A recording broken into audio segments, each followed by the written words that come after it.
Mixed by SP Nitish.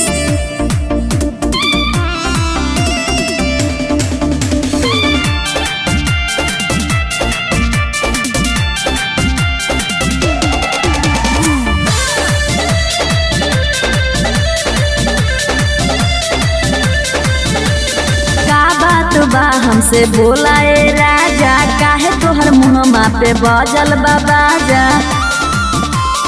ए हो का बात बा हमसे बोला ए राजा, काहे तोहर मुहमा पे बजल बा बाजा। इहे जाने ला बेचैन बाटे मनमा मनमा। घरवा से भैनी हम बिरानमा, ए रानी तोहारे कराना टूटी गइल सभे मोर सपनावा, ए सोना तोहारे कराना। हाँ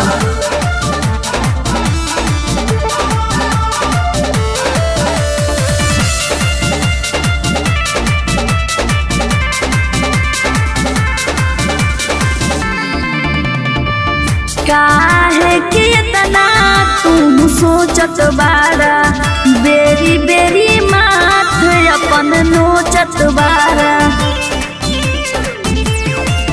जब पहले से सब हम जानती हो, अनजाने में ना करती गलती हो। ऐसन बोला नहीं बट हमर जानम अरे जानम। घरवा से भैनी हम बिरानमा, अच्छा ए रानी तोहारे करानामा टूटी गइल सभे मोर सपनामा, ए जानू तोहारे करानामा। झूठ बोलबा।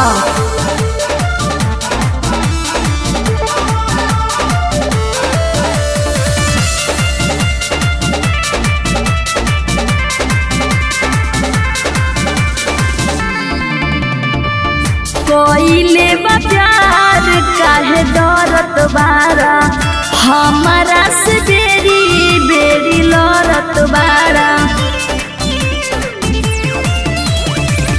जब घर में दुआर नहीं रही हो, कखियाइब तोहरा के दही हो। काले लेब हमारो परानामा परानामा। घरवा से भैनी हम बिरानामा, ए रानी तोहारे करानामा टूटी गइल सभे मोर सपनामा, रे पगली तोहारे करानामा।